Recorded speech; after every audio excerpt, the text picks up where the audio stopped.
Se dicen que cuando haya una segunda carta a un grupo de personas en la Biblia, ocurre porque no se les cayó el 20 de la primera carta.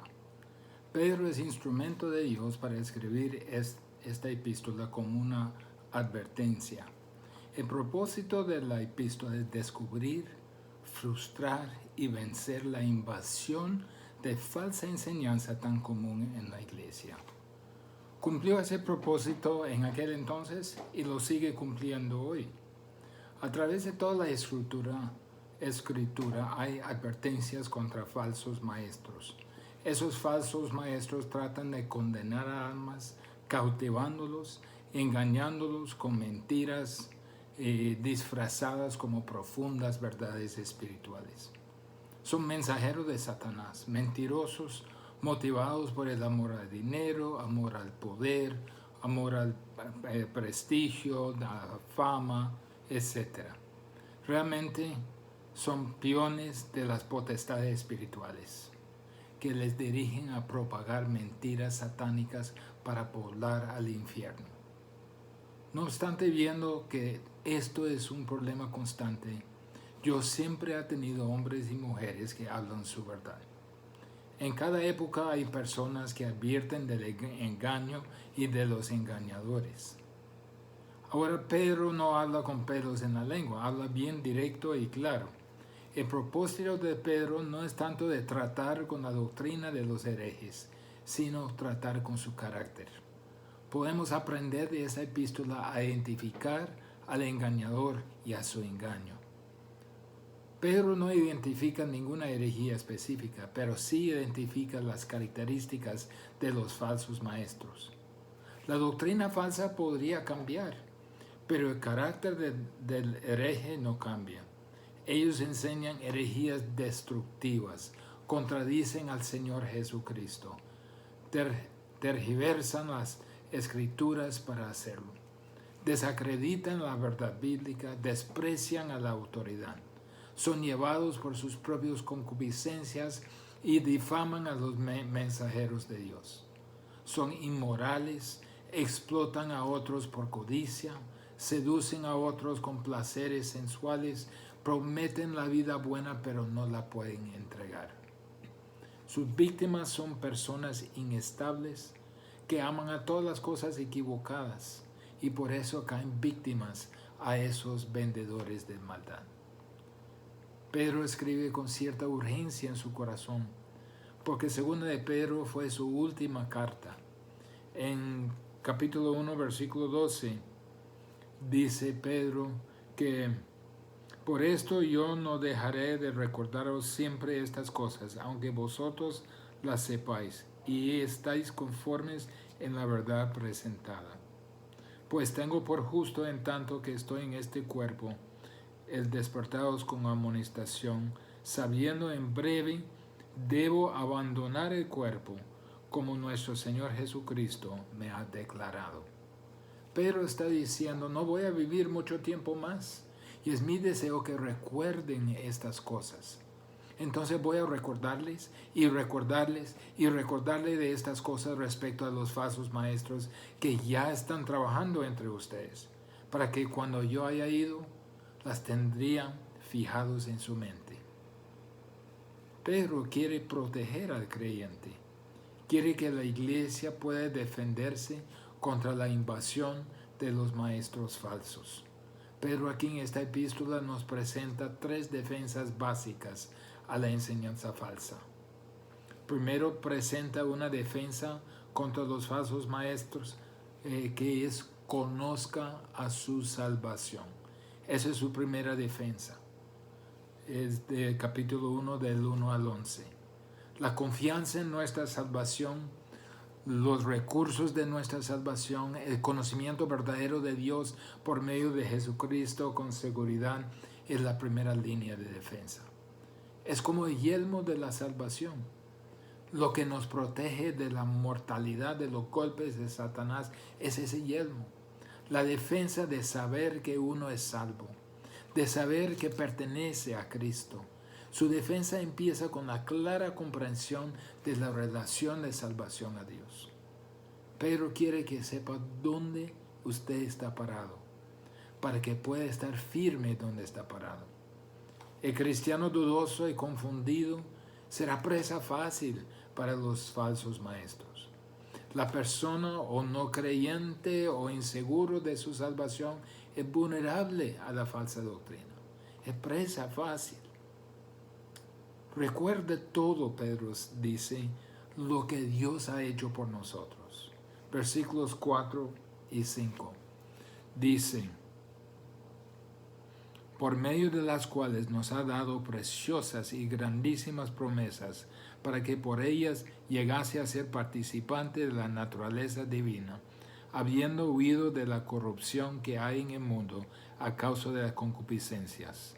Vosotros también, poniendo toda diligencia por esto mismo, añadid a vuestra fe virtud, y a la virtud conocimiento.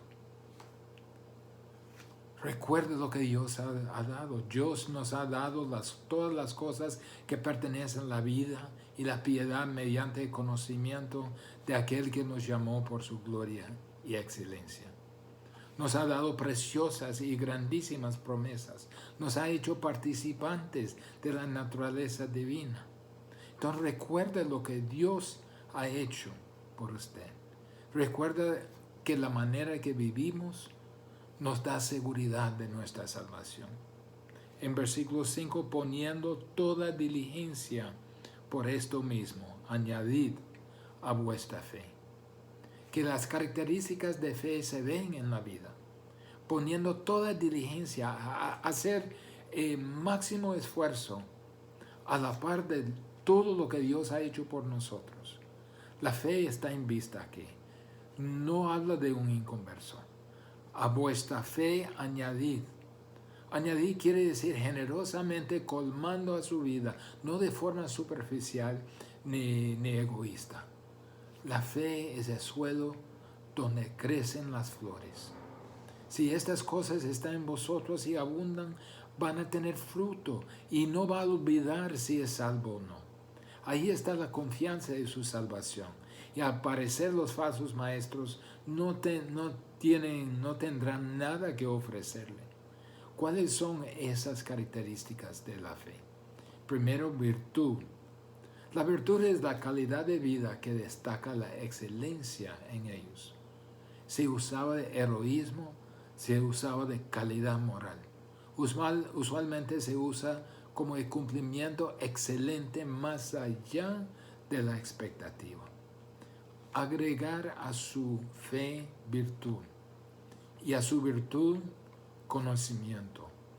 Conocimiento de discernimiento, del entendimiento espiritual, la verdad correctamente entendida y aplicada. La excelencia moral no ocurre sin el conocimiento. Debemos conocer o saber antes de actuar. Debemos saber cómo conducirnos antes de poder vivir así. Y eso viene por medio de estudio diligente de la palabra de Dios, con el anhelo de ponerla en práctica. Y a su conocimiento, dice Pedro, dominio propio. Literalmente significa retenerse a sí mismo. Se usaba en las disciplinas atléticas. Atletas eran disciplinados, controlados, autolimitados de todo lo que era dañino, poniendo a su cuerpo en sumisión por causa del deporte. Controlar a la carne, controlar las pasiones y a los deseos corporales en vez de ser controlados por ellos, es esencial a la vida cristiana. Control de los deseos carnales conforme a lo que conozco de la verdad para producir la excelencia moral. Y a su dominio propio, dice Pedro, a añadir paciencia. Paciencia aquí tiene el sentido de perseverancia. Perseverancia en hacer el bien. Nunca rindiéndose a la tentación, ni a la prueba, ni a la dificultad, ni al pecado. Es como el brillo fijo de un sol en vez de una estrella fugaz. No es la paciencia que baja la cabeza en resignación, dejando las cosas descender sobre sí y aguantar pasivamente hasta que pase la tormenta. No es así. Es el espíritu que persevere porque sabe que todo se dirige a una meta de gloria.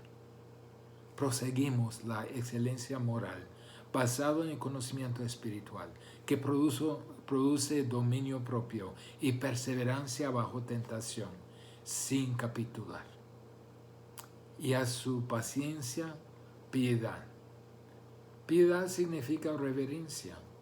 Tiene que ver con darse cuenta de la presencia de Dios en cada área de la vida. Se puede traducir adoración verdadera. Le da a Dios el lugar que Él merece. Esto es nuestro compromiso. Cristianos verdaderos se dan cuenta de la presencia de Dios en cada detalle, dando profunda reverencia a Él. Los falsos maestros no lo hacen. Más bien son irreverentes. Y a su piedad, afecto fraternal. Amistad y sacrificio mutuo el uno para el otro. Si ama a Dios, se aman a otros también. Si realmente ama a Dios, ama a su hermano. Es el amor de Dios derramado en mi corazón. Y a su afecto fraternal, el amor. Eso se refiere a amor ágape, amor sacrificial, altruista. Es un amor de voluntad, decisión, de elección, de buscar el beneficio de la otra persona a pesar del costo personal. Amor ágape es lo más grande en la vida cristiana. Asegúrese, dice Pedro, recuerda de que la manera que vivimos nos da seguridad en nuestra salvación. Por eso, asegúrese que esté salvo. Hay los que no tienen evidencia de salvación en su vida, pero lo refiere a ellos como ociosos, literalmente sin trabajo, inactivo, parados. Otro significado es fuera de servicio, inactivo, inútil.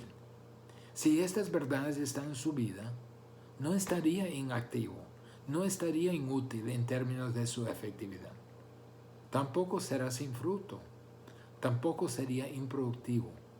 El que no tiene estas cosas, estas cualidades, dice Pedro, es ciego y corto de vista. Es lo mismo que decir es ocioso y sin fruto. No puede ni siquiera ver a su condición espiritual. Pero estas cualidades son fruto de una salvación verdadera. Los que las siguen son fructíferos y útiles para el Señor. Puede ver la obra del Señor en su vida. Eso es un cristiano verdadero. Es el conocimiento verdadero. Son fruto de una salvación verdadera. En cuanto al conocimiento de nuestro Señor Jesucristo, el verdadero conocimiento, usted posee un conocimiento verdadero en contraste a conocimiento falso. El creyente verdadero tiene la capacidad de producir todas estas 7 cualidades. Entonces, examínese a ver si es salvo. ¿Dónde está la evidencia? En versículos 10 y 11 dice, haga un esfuerzo aún mayor, procurad, dice, aún mayor a versículo 5. La palabra lleva una urgencia y gran disposición para ser firme. Asegúrese para usted mismo, certifique que está. Haga firme, asegúrese y certifique. Usted no está asegurándole a Dios. Dios no tiene ninguna duda al respecto. Dios sabe porque Él escogió a usted. Dios sabe a quién ha elegido. Él no necesita ser asegurado, pero nosotros sí. ¿Tiene esa seguridad? Pedro dice, procurad, hagan diligencia. ¿Cómo lo hace? La última parte de versículo 10. Porque haciendo estas cosas no caeréis jamás. En otras palabras, si posee esas cualidades, si prosigue una vida santa, se mostrará a usted mismo que era elegido, que era escogido. La primera defensa contra los maestros falsos es conozca a su salvación. Conozca si está salvo. La segunda defensa contra los maestros falsos es conozca las Escrituras. Tenemos la verdadera palabra de Dios, dice Pedro. Es necesario recordarles de lo más importante, porque hay un peligro de negligencia. Pedro sabe que somos prestos a olvidar fácilmente. Ha habido encuestas que indican que dentro de una sola hora, se nos olvida 90% de un sermón que acabamos de escuchar. Pedro quiso trabajar duro para enfatizar estos asuntos. Entonces dice que siempre está listo para recordarnos. Como dijera, les recuerdo en mis predicaciones, les recuerdo en mis enseñanzas y les recuerdo escribiendo esta carta que seguirá aún en el futuro para recordarles cuando la leen. Les recordaré de la gran salvación, de la bendición de tener seguridad, de asegurar que ningún maestro falso les robe de estas bendiciones. Es urgente, Pedro dice, recordarles de lo más importante, porque yo no voy a estar siempre con ustedes. Pedro estaba hablando de su muerte inminente. Dice, sabiendo que en breve debo abandonar el cuerpo como nuestro Señor Jesucristo me ha declarado. También yo procuraré con diligencia que después de mi partida vosotros podáis en todo momento tener memoria de estas cosas. Pedro no estaba preocupando de que ellos se lo recordaran a él. Se preocupaban que recordaran a lo que él había enseñado. Lo que presenta Pedro no son fábulas. Es testimonio ocular, es de validez. Fue verificado por la apariencia del Señor a ellos en la transfiguración. ¿Se acuerda? Jesús verificado por la transfiguración, verificado de Jesucristo mismo y de los apóstoles que comunican su palabra. También verifican también de Moisés. ¿Se acuerdan? Moisés y Elías estuvieron. Moisés fue verificado como la ley y Elías de los profetas. La profecía del Antiguo Testamento es válida, testificado por el Espíritu Santo. Todo eso en preparación porque vendrá el ataque de los maestros falsos. Eso lo vemos en capítulo 2. Pero es de esperarse. Históricamente ha habido falsos maestros. Ellos presentan herejías destructoras, niegan al Señor, siguen disoluciones. Da algunos ejemplos de Antiguo Testamento.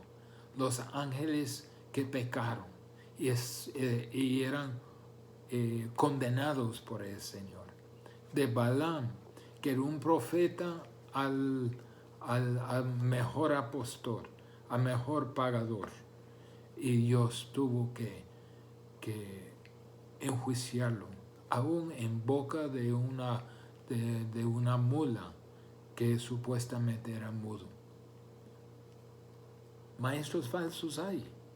El carácter de esos falsos maestros.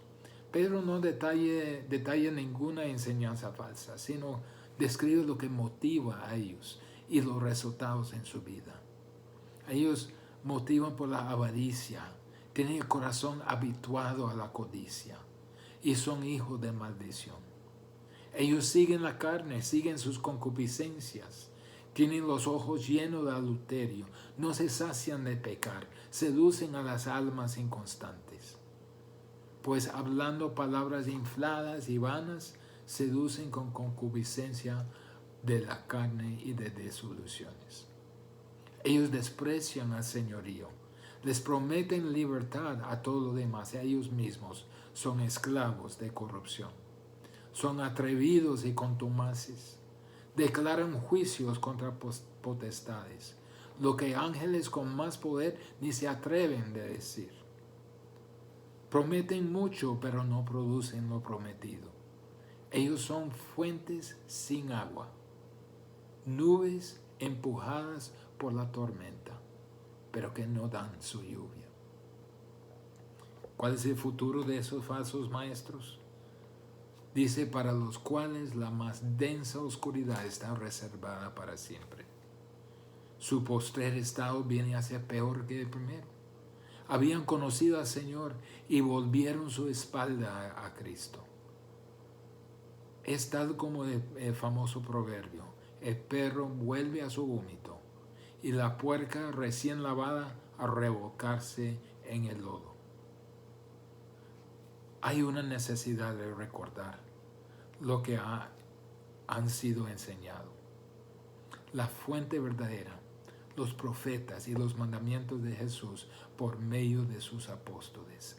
Recuérdalos en cuanto al ataque de los maestros falsos. Entonces hemos visto dos defensas. Conozca su salvación, conozca la palabra de Dios. Ahora la tercera defensa. La defensa contra los falsos maestros es su santificación, es la condición de su vida. Pero dice, no se desesperen. Aunque los falsos maestros tratan de argumentar y convencerle en contra de la verdad. Tienen como tres argumentos. Primero, argumento de burla, de ridiculizar en 1 de Pedro 2. Cara a la burla de los ignorantes. Con arrogancia niegan el día de juicio. Niegan el regreso de Cristo. Se dedican a formar y propagar solo una religión. Dudan la veracidad de la palabra de Dios que ellos mismos han leído, porque ellos están dentro de la iglesia. Ellos saben las escrituras, pero están negándolas. También están negando la palabra de los apóstoles que han escuchado, que han recibido. Niegan las escrituras del Nuevo Testamento que todavía no estaban organizadas en el canon de las escrituras que nosotros llamamos Biblia. Están negando lo que se ha dicho y lo que se ha escrito. Me llama la atención que lo que ellos hacen es como hacer un estilo de política. Hay una ilustración de hoy día.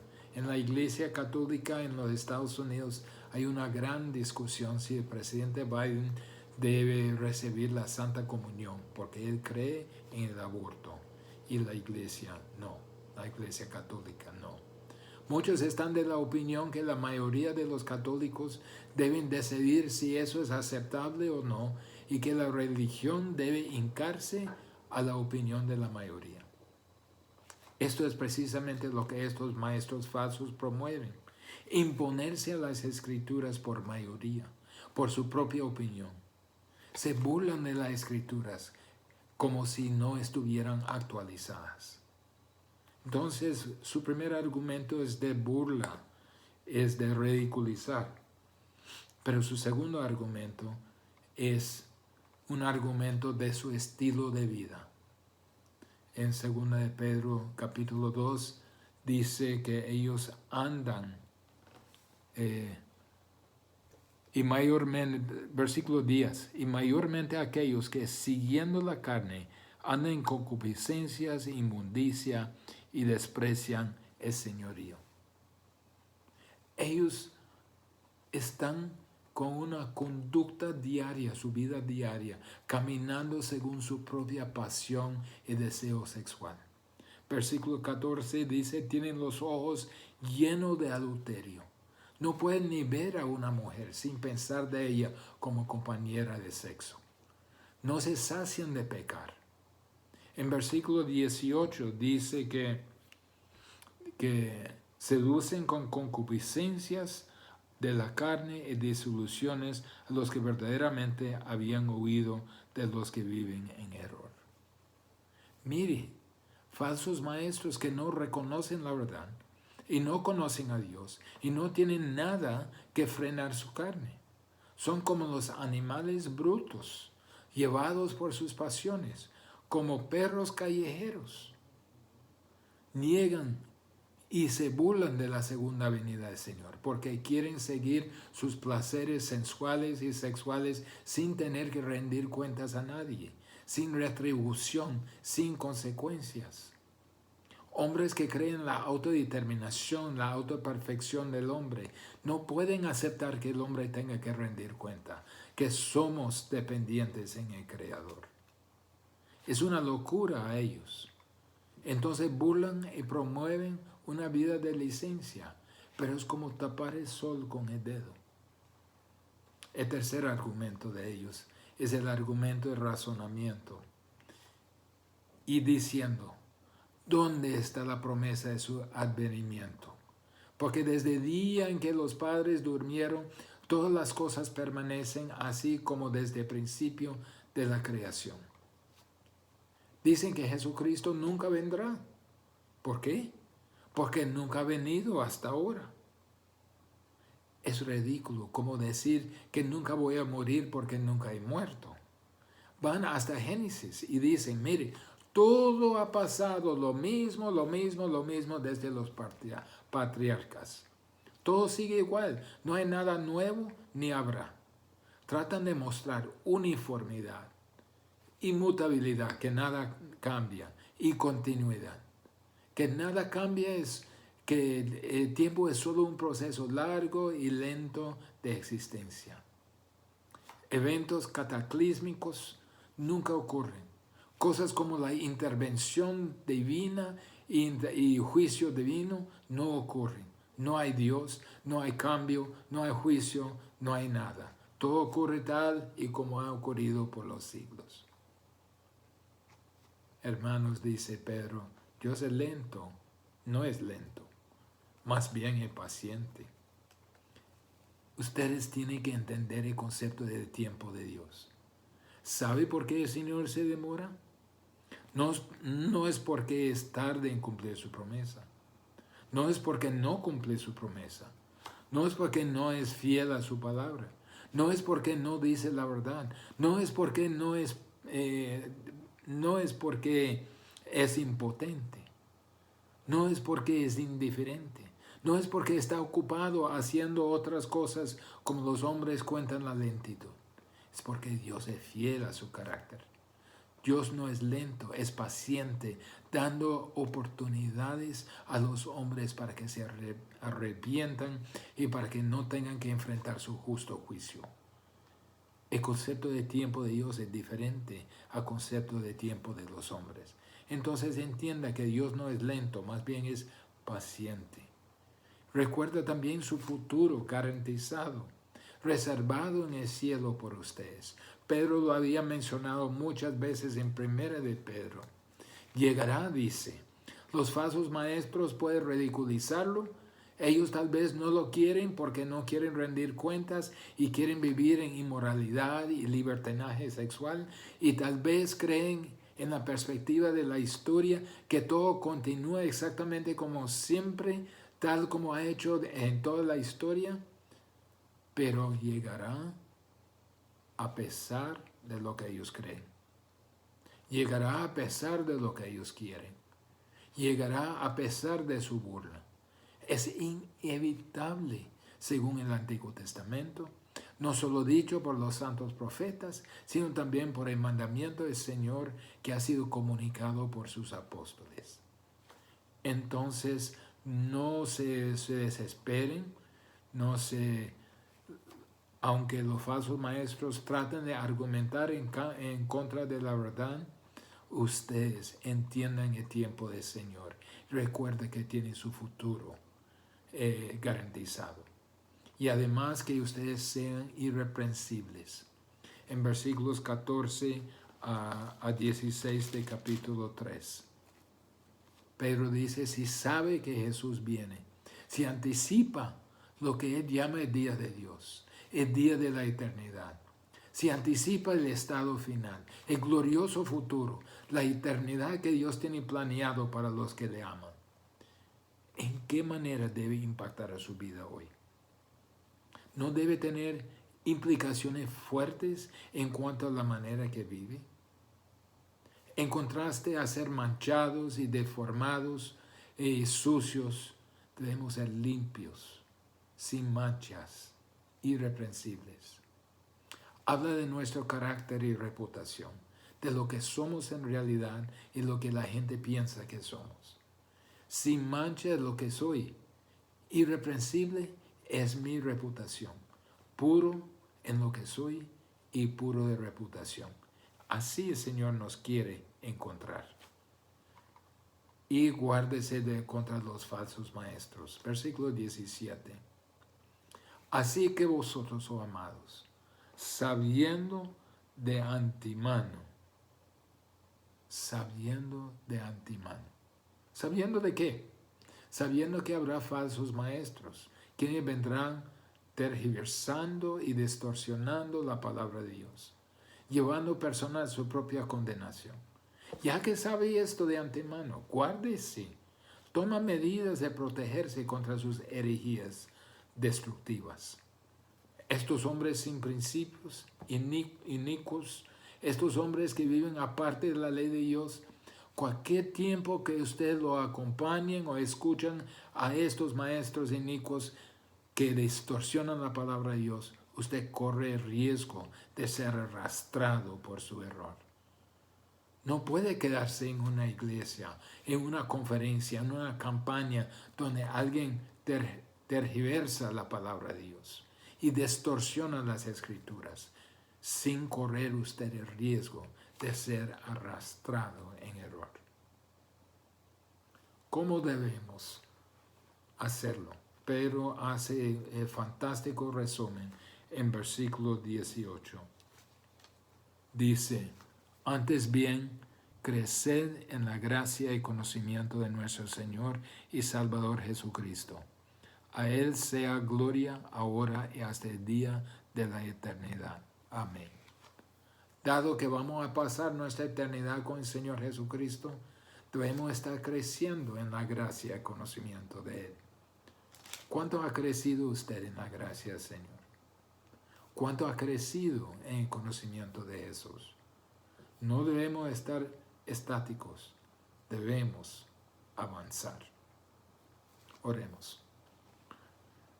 Señor, no hay mejor defensa que seguir avanzando en su gracia y en el conocimiento de Jesús. Padre, que nos libera de estar estáticos, parados, sin avanzar. Ayúdanos a avanzar cada día, darnos una hambre, un anhelo para tu palabra y para estar contigo. Darnos un anhelo para mostrar tu gracia a los en nuestro alrededor. Te pedimos en el nombre de Jesús. Amén.